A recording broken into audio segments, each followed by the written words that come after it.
इकडं पण काही जण असतात ना, इकडं पण तिकडं पण, इकडं पण टोचतात आणि इकडं पण टोचतात, असतात की नाही सोयरीक करणारे. बघा तुम्ही, तुम्हाला काय करायचं आम्ही सांगितलं देऊन टाका. इकडे म्हणा तुम्हाला काय करायचं इतकंच घ्यायचं करून टाकायचं. मग असं ब्रह्मदेव इकडं बी इकडं बी, इकडं ब्रह्मदेव इकडं पण. कारण कसं इकडे हिमालय राजाकडे सुद्धा त्यांनीच, इकडं परब्रह्म परमात्मा इकडेही त्यांनीच. मग हे सगळं वैभवानं सगळं लग्नाची तयारी झाली. असं सुंदर मंडप मारण्यात आलं आणि सगळं भोजन व्यंजन तयार करण्यात आलं. आता वराड यायला सुरू होते महाराज. नंदीश्वरावर भगवान शंकर, नंदीश्वरावर भगवान बसून भूत बेताळ नाचत नाचत कैलासून कुठं निघालं, हिमालय राजाच्या घरी निघालं. हो मेरे नंदी की सवारी आज आई, मेरे भोले की सवारी आज आई, जोगन बन नाचूंगे आज मैं तो, जोगन बन नाचूंगे आज मैं तो, जोगन बन नाचूंगे आज मैं तो, जोगन बन नाचूंगी आज मैं तो, जोगन बन नाचूंगी आज मैं तो, जोगन बन नाचूंगी। हो मेरे नंद की सवारी आज आई, मेरे शंकर की सवारी आज आई, जोगन जोगन जोगन जोगन बन नाचूंगी आज मैं तो, जोगन बन नाचूंगी आज मैं तो, जोगन बन, आज मैं तो जोगन बन नाचूंगी आज मैं तो, जोगन बन नाचूंगी।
असं सुंदर वराड कुठं आला, दक्ष हिमालय राजाच्या घरी आला. तिथं सगळे देवी देवता एकत्रित झाले आणि सुंदर असं मनमोहक भगवान शंकराचं दृश्य पाहून सगळेजण आनंदित झाले. कारण तसं त्यांना कधीच पाहिलं नव्हतं. थोडं खरं आज लग्नाचं घर झालं बघा. गोंधळ गोंधळ गोंधळ.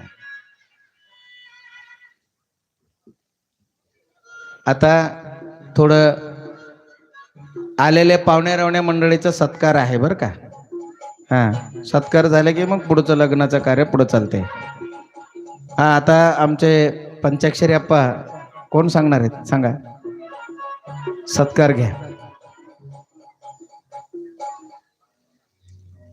आजचे दाम्पत्य आहे भागीरथी ज्ञानोबा सौ श्रीदेवी येरकर, श्री वसो कविताताई बाळापुरे, श्री वसो व्यंकटराव अक्कानोरू, श्री वसो मोहनजी रासुरे, श्री वसो रत्नाकर बोरगावकर सर, श्री वसो रामस्वामी बाबळगावकर, श्री वसो शिवकुमारजी बॅळे, श्री वसो वसंतराव रेखावार, श्री वसो प्रमोद कोरे, श्री वसो विनायक देशमुख, श्री वसो अरुणा सूर्यकांत काडमाडगे, श्री वसो ईश्वरप्पा हवन्ना, श्री वसो राजकुमारजी खोबरे, श्री वसो विजयाताई गोडसेलवार, श्री वसो शिवानीताई रमेश बिराजदार, श्री वसो